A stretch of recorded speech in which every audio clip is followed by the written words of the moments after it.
الطاف حسین کی طرح سچ کہتا ہے، لیکن آپ میرے قریب کیسے آئیں گے کہ الطاف حسین کو تو آپ غدار کی حیثیت سے جانتے ہیں، الطاف حسین کو تو آپ ملک دشمن کی حیثیت سے جانتے ہیں، آپ میرے قریب کیسے آئیں گے؟ میں نے آپ کا کیا بگاڑا ہے؟ میں نے پنجاب کا کیا بگاڑا ہے؟ میں نے سرحد کا کیا بگاڑا ہے؟ میں نے سندھیوں کا کیا بگاڑا ہے؟ میں نے پنجابیوں کا کیا بگاڑا ہے؟ میں نے کسی کا کیا بگاڑا ہے؟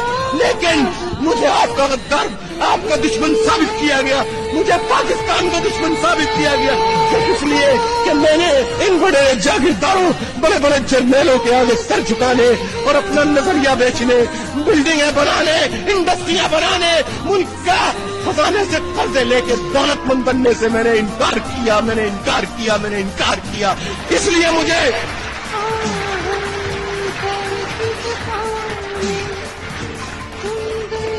کیا قصور ہے میرا؟ مت سنو الطاف حسین کی بات، صرف اس لیے کہ میں پنجابی نہیں، صرف اس لیے کہ میں سندھی نہیں، صرف اس لیے کہ میں بلوچی نہیں، صرف اس لیے کہ میں پٹھان نہیں، میں باہر سے آیا ہوا نہیں، باہر سے میں ضرور آیا ہوں، میں نہیں، میرے بزرگ آئے تھے، لیکن ہم پاکستان کے نام پہ آئے تھے اور کسی نام پہ نہیں آئے تھے۔ ہم نے عدلیہ کو آزاد کرنا ہے، ایماندار میرٹ پہ ججز کو لا کے عدلیہ میں بیٹھاؤ۔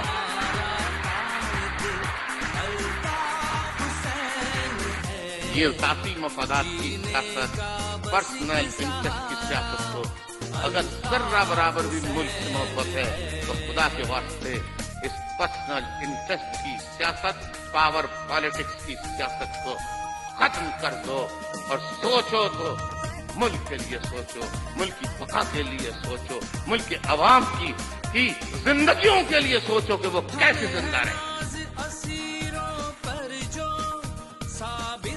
ایم کیو ایم رہے نظریہ حق کا